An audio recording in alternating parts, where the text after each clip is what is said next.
योगी जी मोदी जी से अच्छा नेता तो साहब इस जमाने में इस डेट में मैंने किसी को देखा ही नहीं। अब आप कहेंगे कि कहां से मदरसा वाले ये बीजेपी के मुकर्रिर को बुला लिए साहब। मैं इसलिए कहता हूं वो अच्छे इसलिए है, वो अपने मिशन में पक्का है, अपने इरादे में पुख्ता है। आज से 25 साल पहले जब पहली बार अपना मैनिफेस्टो, अपना इंटेंशन, अपना गोल, अपना मकसद वोट मांगने का जब उनके नेताओं ने दूसरों के सामने, दुनिया के सामने हाईलाइट किया था तो क्या कहा था? तुम मुझे सपोर्ट करो, इन दाढ़ी वालों को हम पीटेंगे। तुम मुझे जिताओ, मुख्यमंत्री बनाओ, हाकिम बनाओ, पीएम बनाओ, इनको भगाने की कोई तदबीर हम निकालेंगे।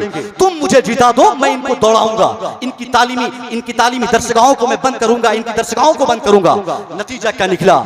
लोग इस वहम में आकर उनको वोट देकर हाकिम बना दिए, किसी को पीएम, किसी को सीएम, किसी को होम मिनिस्टर बना दिया गया।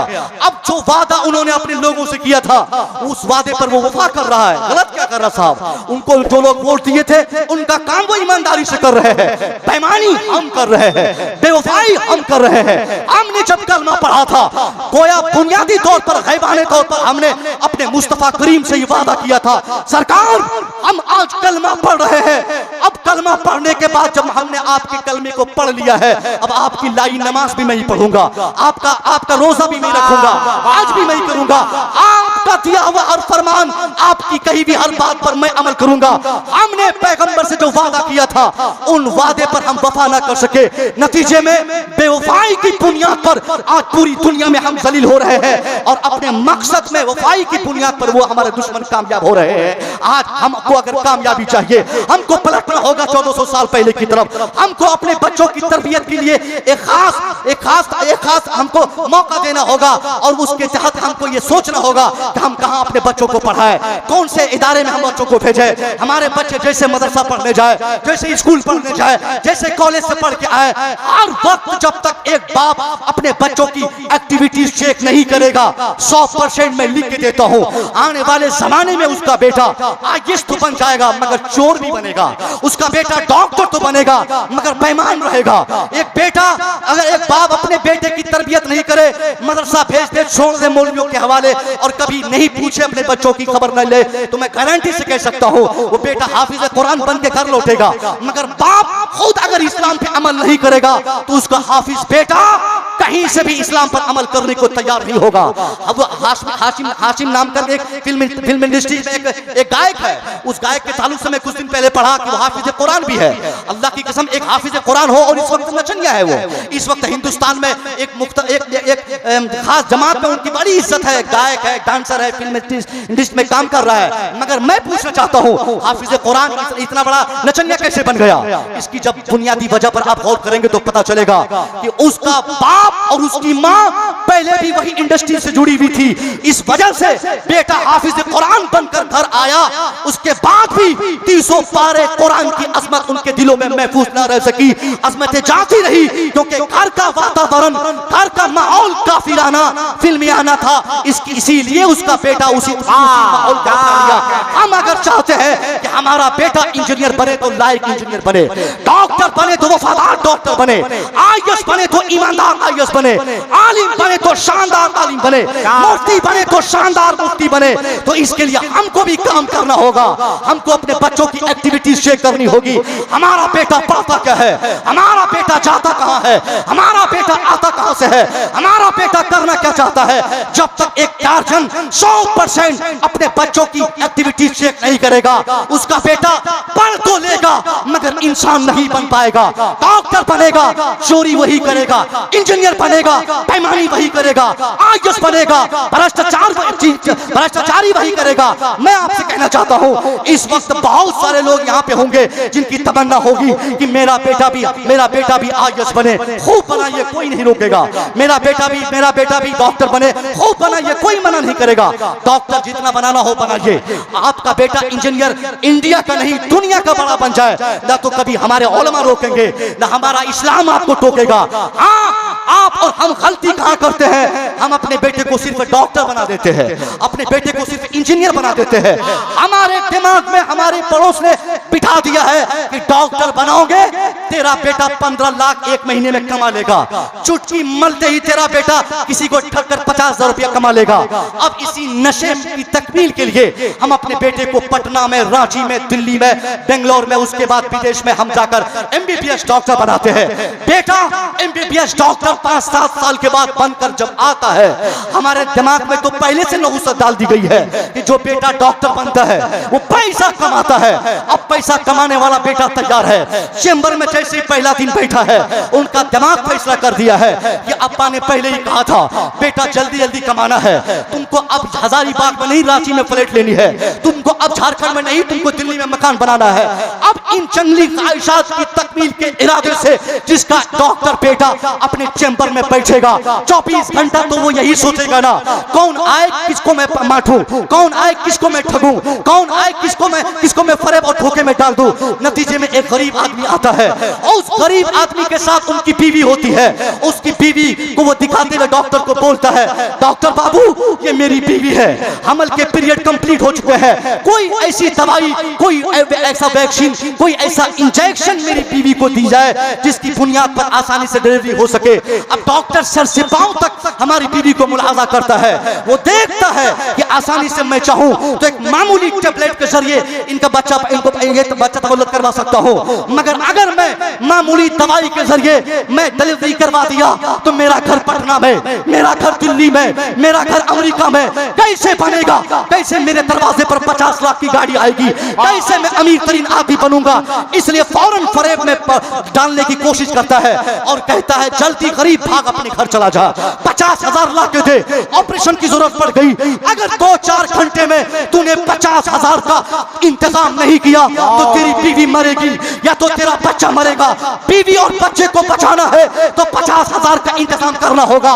गरीब दौड़ के घर भागता है, गाय बेचता है, भैंस बेचता है, जमीन बेचता है, जेवरात बंधक रखता है, इधर उधर से जुगाड़ लगाकर सब घर मकान बेचकर डॉक्टर के आगे 50,000 रुपया रखते हुए हाथ जोड़ के कहता है डॉक्टर बाबू ये रहा 50,000 रुपया, बीवी को बचा लो, बच्चे को बचा लो। डॉक्टर बाबू मैंने मकान बेच दिया, मैंने घर बेच दिया, मैंने जेवरात बंधक रख दिए, मैंने सारा काम करके इधर उधर से कर्ज लेकर मैंने आपको 50,000 दिया है। अब वो डॉक्टर जैसे 50,000 पकड़ा, एक ऐसी खातून जिनको ऑपरेशन की जरूरत नहीं थी फिर भी उनका पेट फाड़ के बच्चा निकाल के एक कामयाब खातून की जिंदगी को हमेशा के लिए नाकाम कर दिया। मैं आपसे पूछना चाहता हूँ ये बेईमानी की नहुसत उनके दिमाग में कहां से आई? ये नहुसत आई कहां से? उनके वालिदैन ने बैठाई थी, उनका बाप बैठाया था, उनका भाई कहा था, उनका पड़ोस समझाया था कि MBBS बनोगे तो पैसा कमाओगे। अब वो बेटा वही कर रहा है जिसकी तलकीन उन्हें की गई थी, जिनके लिए उनको कहा गया था, जिनके बारे में बार बार प्रेशर डालते हुए घर के लोग कर रहे थे। इसलिए अब उनका बेटा डॉक्टर बनने के बाद अपने समाज का सबसे बड़ा चोर भी बन जाता है, इंजीनियर। आज इस बड़े मजमे में किसी का बेटा इंजीनियर हो तो अच्छी बात है, मैं दुआ करूंगा अल्लाह आपके बेटे को बहुत बड़ा इंजीनियर बना दे। मगर इंजीनियर 100 में से 99% ऐसे इंजीनियर्स हैं या अगर नहीं भी हैं तो ख्वाहिशात तो कम से कम दिल में रखते हैं कि साहब मैं एक दस्तखत मारूंगा, कोई भी पुल किसी मटेरियल से बन जाए, मैं दस्तखत करूंगा, 5 लाख का चेक मिलेगा, पुल चाहे 1 महीने में गिर जाए उससे हमें क्या मतलब है, पैसा 5 लाख मेरे पास तो आ जाएगा। यानी इंजीनियर जिनको हमने कहा था कि साहब इंजीनियर अच्छे होते हैं, इंजीनियर का बाप बोला था हजरत साहब से, हजरत हाफिज नहीं बनाऊंगा, आलिम नहीं बनाऊंगा, इंजीनियर बनाऊंगा तो 15 लाख महीना कमाएगा। नतीजे में बेटा इंजीनियर बन तो गया है, 15 नहीं 25 लाख महीने में कमाता है, मगर चोरी की आदत लग जाती है, बेईमानी की आदत लग जाती है, दस्तखत बेचने की आदत लग जाती है। नतीजा क्या निकलता है? पूरी दुनिया को आज ये चोर इंजीनियर ने खोखला कर रखा है, ये चोर डॉक्टर ने तबाह कर रखा है। प्रोफेसर, बहुत लोग प्रोफेसर बनना चाहते हैं, अल्हम्दुलिल्लाह ये मुसव्वी रजा भी उसी लाइन में है और रात दिन मेहनत कर रहा है। हमारे उलमा की दुआ अगर साथ लग जाएगी तो एक छोटा मोटा प्रोफेसर मैं भी आने वाले जमाने में बनना चाहूंगा, उलमा दुआ देंगे तो बन भी जाऊंगा। मैं कहता हूं आपसे, आप सोचते होंगे कि प्रोफेसर मेरा भी बेटा बने तो 1.5 लाख महीना कमाएगा। हाँ, बेटा आपका प्रोफेसर बनता है, 1.5 लाख नहीं 5 लाख महीने का कमाता है। नतीजा आप क्या देखते हो बुढ़ापे में? बेटा प्रोफेसर कॉलेज के प्रांगण में अपनी बीवी के साथ कैंपस में कॉलेज में रहता है, बाप बूढ़ा हजारीबाग में, और वो प्रोफेसर साहब बाप को छोड़ के क्या कहते हैं रांची यूनिवर्सिटी के कैंपस में आराम कर रहा है। बेटा 5 लाख कमा रहा है, बाप को कभी देखता नहीं, बाप को बाप कहने की फुर्सत नहीं, बाप की मोहब्बत उनके दिल में नहीं, उनके दिल में पैसे की मोहब्बत, उनके दिल में कमाने की चाह, उनके दिल में दुनिया में आगे बढ़ने और तरक्की करने की ख्वाहिश हमेशा बसी रहती है। आज मैं आपसे कहना चाहता हूं, न डॉक्टर बेहतर होते हैं, न इंजीनियर बेहतर होते हैं, न प्रोफेसर बेहतर होते हैं। ये सब की बात नहीं करता, अच्छे लोग भी इस दुनिया में है, अच्छे डॉक्टर्स भी है, मगर 5 मुल्कों के 50,000 डॉक्टरों की फेहरिस्त बनाएंगे, उन 50,000 डॉक्टर्स में 49,999 ऐसे डॉक्टर आपको मिलेंगे जिनमें चोरी की लत लग जाती है, कभी खून के नाम पे, कभी पेशाब के नाम पे, कभी बहाना के नाम पे, कभी एक्सरे के नाम पे, कभी दवाई के नाम पे, कभी जांच के नाम पे, कभी डिलीवरी के नाम पे। 50 रास्ते पैसे कमाने के हैं इस भरी दुनिया में। अगर कोई प्रोफेशनल ऐसा है जो ईमानदारी के साथ अपने काम में खड़ा रहता है, तो ईमानदारी दिखाता है, तो न डॉक्टर दिखाता है, न इंजीनियर दिखाता है, न प्रोफेसर सामने आता है, कोई सामने नहीं आता। हाँ, वही सामने आते हैं जो 12 साल तक दाल रोटी पर जिंदगी बसर किया होता है, वही सामने आता है जो हाफिज कुरान होता है, वही सामने आता है जो आलिम दीन होता है, वो आलिम जिनकी तनख्वाह 20,000 होती है, मगर ये फिक्र किए बगैर उनकी कोशिश यही होती है, नहीं बनाऊंगा इंसान घर तो क्या हुआ, नहीं बनेगा मेरा मकान तो क्या हुआ, नहीं बना छत की ढलाई होगी तो क्या हुआ, पहले मस्जिद ढलाई हो जाए, पहले मदरसे की ढलाई हो जाए, पहले कौम की इस्लाह हो जाए, पहले कौम की मदद हो जाए, पहले कौम को, अपने कौम के दूसरे फर्जंद को, दूसरे लोगों को मैं आगे बढ़ा दूं। ये कोशिश इस जमाने में 100% अगर किसी की होती है तो मदरसे से जुड़े हुए अफराद की होती है। इसलिए हम अगर 100% कामयाबी चाहते हैं, तुम बेटा डॉक्टर बात पे बने, इंजीनियर बात पे बने, प्रोफेसर बात पे बने, IAS बात पे बने, IPS बात पे बने। अगर हम कुछ बनाना चाहते हैं तो पहले हाफिज कुरान बनाया जाए, फिर IAS बनाया जाए, पहले आलिम दीन बनाया जाए, फिर डॉक्टर बनाया जाए, पहले उन्हें आलिम दीन बनाया जाए, फिर प्रोफेसर बनाया जाए।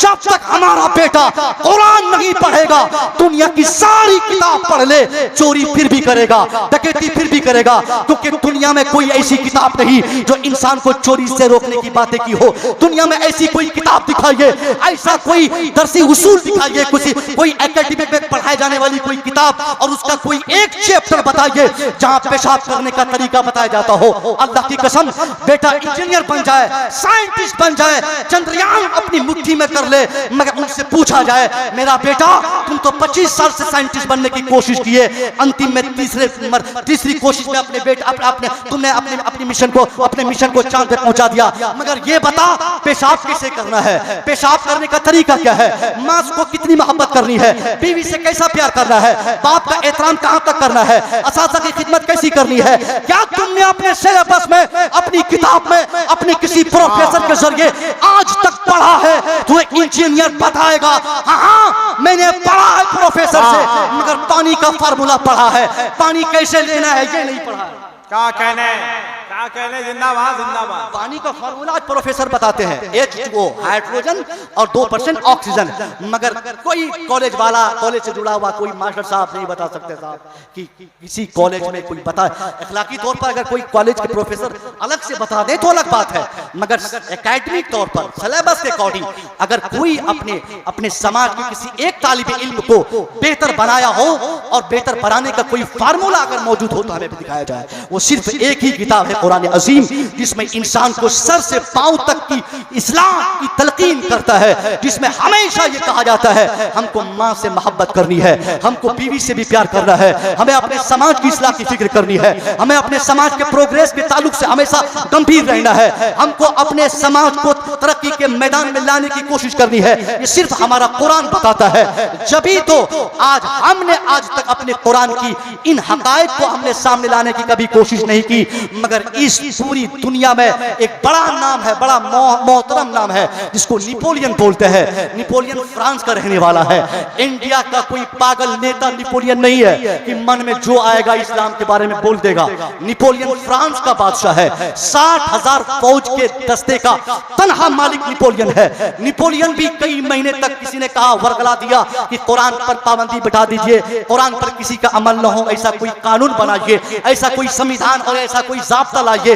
नेपोलियन सोचा सही कह रहा है, ऐसा करना चाहिए। बहुत अच्छे। अब नेपोलियन इसकी कोशिश किया, नेपोलियन इसकी कोशिश किया और कोशिश करते करते एक रात अचानक उसके दिल में एक बेदारी सी आई और उसने सोचा कि जिस कुरान पर हम महीनों से मन बनाया है कि हम उस पर पाबंदी बिठा दें, जिस मुसलमानों को भगाने, मारने और उनके कुरान के कवानीन पर अमल करने से उन्हें रोकने की जिस नेपोलियन ने कोशिश की थी, अचानक रात के अंधेरे में सोचता है कुरान को हटाने से पहले, समाज में कुरानी संविधान को हटाने से पहले, कुरान के कानून को समाज से निकालने से पहले उस कुरान को पहले मैं एक बार पढ़ तो लूं कि कुरान कहता क्या है, कुरान बोलता क्या है, कुरान देता क्या है, कुरान सिखाता क्या है, कुरान बताता क्या है। नेपोलियन एक हफ्ते तक सुबह से शाम तक सोचता रहा, what has taught in Quran, Quran में क्या पढ़ाया गया, what is given by Quran, Quran के जरिए क्या दिया गया, कुरान क्या बताता है, कुरान क्या डिलीवर करता है।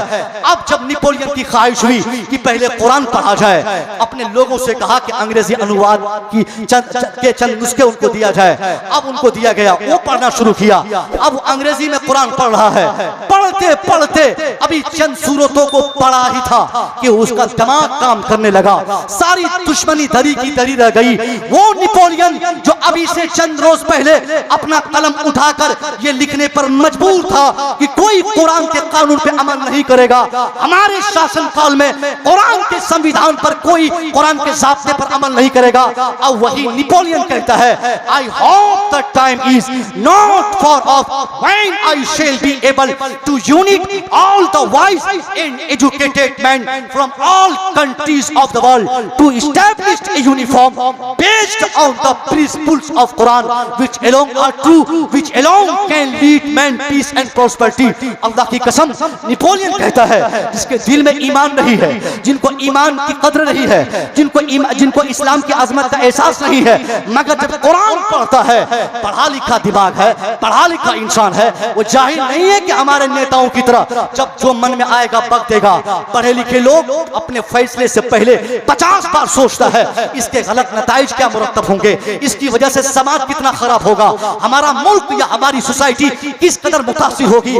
पढ़े लिखे लोग अपना फैसला सुनाने से पहले सोचते हैं। नेपोलियन सोचा और फैसला सुनाते हुए कहता है, I hope the time is not for of. वो कहता है, ए दुनिया वालों, मेरी आशा है, मेरी तमन्ना है, I hope the time is not for of. वो कहता है, मेरी आशा है कि बहुत जल्द भी ऐसा वक्त आ जाए, मैं चाहता हूं कि बहुत जल्द ऐसा टाइम आ जाए, when I shall be able, जब मैं इस काबिल बन जाऊं, किस काबिल, to establish to unite all the wise and educated man from all countries of the world. एक एक लफ्ज पे गौर कीजिएगा।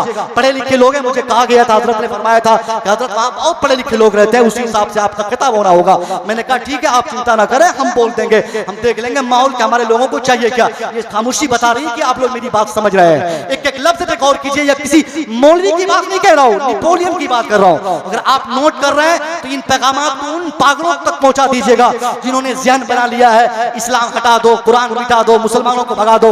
उनको बताइए कि उन्हीं के समाज से जुड़ा हुआ एक बड़ा नेता फ्रांस का क्या अपनी ख्वाहिशात, अपने ख्यालात को किस तरह से दुनिया के सामने वो जाहिर कर रहा, हाईलाइट कर रहा। वो कहता है, I hope the time is not for of, मेरी तमन्ना है कि बहुत जल्द भी ऐसा वक्त आ जाए, when I shall be able to unite all the wise and educated man from all countries of the world. उसने कहा, मेरी तमन्ना है कि मैं बहुत जल्द ऐसा करूं कि दुनिया के तमाम ममालिक से पढ़े लिखे लोगों को, जाहिलों को उन्होंने पहले खारिज कर दिया, जाहिलों की उन्होंने पहले से इनकार कर दिया कि उनकी बात उसने की नहीं। उन्होंने कहा, क्या कहा कि मेरी तमन्ना है कि मैं पूरी दुनिया से पढ़े लिखे लोगों को एक प्लेटफॉर्म पे जमा करूं, वहां कोई जाहिल न हो, और ऐसा जाहिल तो बिल्कुल नहीं रहना चाहिए जिनको ये क्या कहते हैं, एमए करने के 10 साल के बाद पता चला हो कि मैं एमए किया हूं, और एमए करने के फिर 2 साल के बाद दुनिया को उनको बताने की जरूरत पड़े कि मैं बीए भी किया हूं, उसके फिर 3 साल के बाद उनको जरूरत पड़े कि मैंने इंटर भी कर रखा है। वाह, क्या कहने, जिंदाबाद जिंदाबाद। यानी हम लोग शुरू से पढ़ते हैं साहब, हमारे यहाँ तो ऊपर से नीचे आ रहे हैं। वाह, जो सबसे बड़ा जाहिल हमारे समाज में वो सबसे बड़ा नेता होता है, और इन नेताओं को तो पहले से खारिज कर दिया। उसने कहा नहीं, ऐसे लोगों को नहीं बुलाऊंगा, बहुत ऐसे लोगों को मैं बुलाऊंगा ही नहीं। नेपोलियन कहता है मैं पढ़े लिखों को बुलाऊंगा, मैं गांधी की तरह लोगों को बुलाऊंगा, मैं पढ़े लिखों को बुलाऊंगा। और बुलाकर दूसरा काम क्या होगा, वो कहता है टू इस्टेब्लिश ए यूनिफॉर्म। यानी यूनिफॉर्म का मतलब यूसीसी, यूनिफॉर्म सिविल कोड। आज हमारे नेताओं को जुनून सवार है, वो एक ही ये जोश जज्बे में है कि जल्दी से यूसीसी नाफिज कर दी जाए और फौरन ये जो होना था हो गया, अब इन लोगों को बंद किया जाए। अब मुसलमान कितनी शादी करेंगे, हम उनको इजाजत देंगे तब शादी करेंगे। अजीब पागलपन है साहब, बीवी हमारी है, शादी मैं करूंगा, उनके लिए कमाने के लिए पंजाब में जाऊंगा, तू कौन होता है बताने वाला कि मैं कितनी करूं? अरे 4 तो कर ही सकता हूं ना। अब जब शादी में कर रहा हूं साहब, तो फिर दूसरा सामने आके बोलता कि नहीं शादी तुम कर सकते हो, मगर बच्चे तेरे कितने होने चाहिए मैं तय करूं। क्यों साहब, मेरे बेडरूम पे तेरा कब्जा है क्या? माफ कीजिएगा, ऐसे पागल हमारे समाज में मौजूद है। बीवी हमारी, मैं शौहर उसका, बच्चे जितने हमको चाहिए मैं पैदा करूंगा, तू क्यों मना करने वाला है? या अगर नहीं पैदा करने की ख्वाहिश या जरूरत होगी तो मैं नहीं करूंगा। ये लोग क्यों सामने आके बोलते हैं नहीं मुसलमान जितनी शादी करेंगे मैं बताऊंगा तब। तो ऐसे नेताओं को खारिज करते हुए नेपोलियन कहता है मैं एक ऐसा कानून बनाना चाहता हूं जो पूरी दुनिया में शांति लाने के लिए एक ही कानून हो, और वो कहता है to establish a uniform based on the principles of Quran. और उसने कहा कि वो कानून कैसा हो और किन किन किताबों के आधार पर वो मैं कानून बनाऊंगा। उसने ज़हन देते हुए पूरी दुनिया को क्लियर करके कहा, उसने कहा एक ऐसा कानून पूरी दुनिया के लिए हो। वो कहता है दुनिया वालों, ये जो पूरी दुनिया में आग लगी हुई है, पूरी दुनिया में जो सिविल वॉर और इलाकाई जंग, ये लड़ाई का जो माहौल बन चुका है, इसकी वजह क्या है? दुनिया के हर मुल्क का अलग संविधान, हर समाज का अलग कानून। नेपोलियन कहना चाहता है इंसान अगर इंडिया में है, आदमी अगर नेपाल में है, आदमी अगर पाकिस्तान में है, आदमी होने के लिहाज से पाकिस्तानी, इंडियन, बांग्लादेशी, नेपाली, श्रीलंका में रहने वाले या जर्मनी या ऑस्ट्रेलियन, पूरी दुनिया में इंसान होने के नाते पूरी दुनिया में जहां भी इंसान है बहैसियत इंसान वो बराबर है। इंसान होने की हैसियत से सब में इक्वलिटी है, सब में मुसावात है। नेपोलियन कहा ए दुनिया वालों, जब इंसान होने के नाते इंडियन भी एक ही है, पाकिस्तानी एक ही है, ऑस्ट्रेलियन भी एक ही है, जर्मनी भी एक ही है, अमेरिका में रहने वाले, ऑस्ट्रेलिया में रहने वाले, अफ्रीका में रहने वाले, चाइना में रहने वाले, पाकिस्तान में रहने वाले, मलेशिया में जीने वाले, सब लोग जब बराबर है तो हर एक के लिए अलग अलग कानून क्यों है, अलग अलग ज़ाब्ता क्यों है? नेपोलियन कहता है इंडियन के लिए अलग ज़ाब्ता है जिंदगी, पाकिस्तानी के लिए अलग नजरिया है हयात, या क्या बोलते हैं कि अफगानी के लिए अलग कानून है, ऑस्ट्रेलियन के लिए अलग जिंदगी का निजाम है। वो कहना चाहता है यही तो झगड़े की बुनियाद है, यही तो झगड़े की जड़ है कि इंसान होने की बुनियाद पर सब लोग बराबर है, मगर कानून सबके अलग अलग है, ज़ाब्ते सबके अलग अलग है, ये सिस्टम सबके अलग अलग है। नेपोलियन कहा ये सारे ज़ाब्ते को, सारे संविधान को, सारे नजरिए जिंदगी को, सारे सिस्टम ऑफ लाइफ को ध्वस्त कर दो, मिट्टी में दफना कर पूरी दुनिया के मानवता और इंसानियत के लिए, पूरी दुनिया की ह्यूमैनिटी को बचाने के लिए एक ही ज़ाब्ते जिंदगी हो, एक ही सिस्टम ऑफ लाइफ हो। और वो कौन सा सिस्टम ऑफ लाइफ हो, किस किताब के आधार पे हो? नेपोलियन ज़हन देते हुए कहता है वो किताब जिसकी बुनियाद पर संविधान में बनाना चाहता हूं, वो किताब किसी और की लिखी ना हो, न तो गांधी की किताब हो, न तो वो नेहरू की किताब हो, न तो अंबेडकर के ख्यालात के एतबार से हो, न तो ऋग्वेद के आधार पे हो, न सामवेद के आधार पे हो, न यजुर्वेद के आधार पे हो, न किसी वेद के आधार पे हो। हाँ, अगर वो कानून किसी एक किताब के आधार पे मैं बनाना चाहता हूं, वो किताब कोई और किताब नहीं, to establish a uniform based on the principles of Quran. वो कोई और किताब के आधार पे नहीं, कुरान अज़ीम के आधार पे।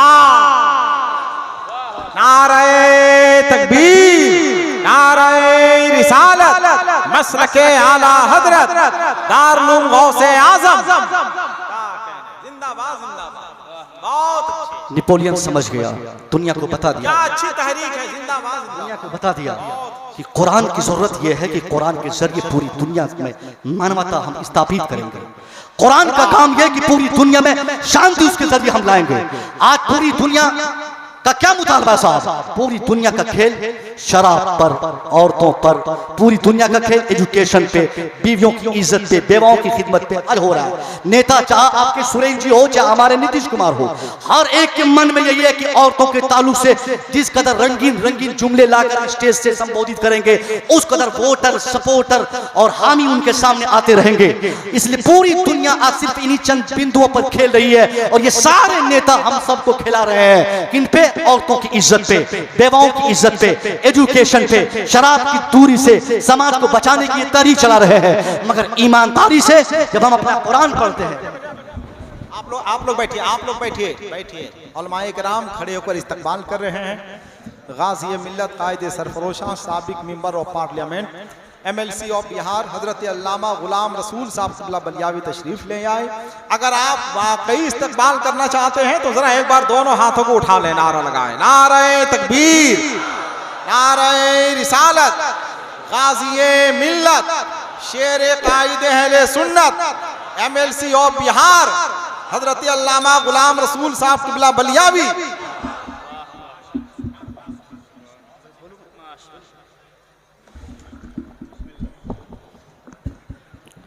हमारी जमात के सच्चे लीडर, यकीनन ऐसे लीडर बहुत कम पाए जाते हैं जिनको अपनी कौम से सिर्फ उनके फ़ायदे से ताल्लुक़ हो, कौम का फ़ायदा किन रास्तों में हो, जिनके दिमाग में जो हमेशा यही सोचते हैं ऐसा ही नेता, ऐसा ही लीडर जो हमारे उलमा के लीडर हैं, हमारे अवाम के लीडर हैं, पूरी जमात के लीडर हैं, पूरी कौम के लीडर हैं। ईमानदारी के साथ हिंदुस्तान के मुख्तलिफ सूबों में जो बीते कई सालों से आम तौर पे और 2 सालों से खास तौर पर अपनी तहरीकात के जरिए, अपने इंटेंशन के जरिए, अपने चंद उलमा के साथ पूरे हिंदुस्तान में घूम घूम कर भूखे प्यासे अगर कोई नेता, कोई आलिम काम करने का हौसला और जज्बा इस धरती पर अभी रखा है, इस आबादी में, वो कोई और नहीं, वो अल्लामा मुफ्ती गुलाम रसूल बलियावी साहब है। गुलाम रसूल बलियावी एक बड़ा नाम अपनी जमात का। हम सिर्फ एक नेता समझते हैं इनको, और नेता हम समझते हैं, और कुछ लोग ये भी बोलते हैं हमारी जमात के, हम मौलवी साहब लोगों से सुना है कि बलियावी साहब को ये सब काम छोड़ देना चाहिए। कौन सब काम? नेतागिरी का। तो क्या करना चाहिए? इनको हमारी तरह अजान देने के लिए हम इनको डिप्यूट करते हैं, बाकी का काम कौन करेगा साहब? हमारे उलमा क्यों नहीं नेता बनेंगे? हमारे उलमा क्यों नहीं लीडर बनेंगे? मुखिया बनना, प्रधान बनना, MLA बनना, मिनिस्टर बनना, ये सिर्फ आपका काम है। आपका मतलब वो लोग जिनको पेशाब करने का शौर आज तक नहीं आ सका, मगर मंत्री बनने की ख्वाहिश 24 घंटा रहती है। ऐसे ही लोगों को हम मंत्री बना देते हैं जिसकी बुनियाद पर आज हमारा समाज दलाली के अड्डे में धंसा जा रहा है। अगर नेता पढ़ा लिखा होगा, आलिम दीन होगा, कुरान से उनका शगफ होगा, रिश्ता होगा, यकीनन वो ईमानदारी से कौम की खिदमत करेंगे। उन्हीं 1000 नेताओं में, 1000 लीडरों में एक लीडर है बलियावी साहब क़िबला। मैं दुआ करूंगा मौला तबारक व तआला हमारे इस अनमोल हीरे को अल्लाह सलामत रखे, इस हीरे को सलामत रखे, इनकी खिदमत के तवस्सुल से अल्लाह हमारी कौम में बेदारी फरमाए। मैं दुआ करता हूँ कि बोलने में मुझसे, सुनने में आप सामीन से जो खता हुई हो अल्लाह तगुज़र फरमाए। अस्तगफिरुल्लाह रब्बी मिन कुल्लि ज़ंबि व अतूबु इलैह। अस्सलामु अलैकुम।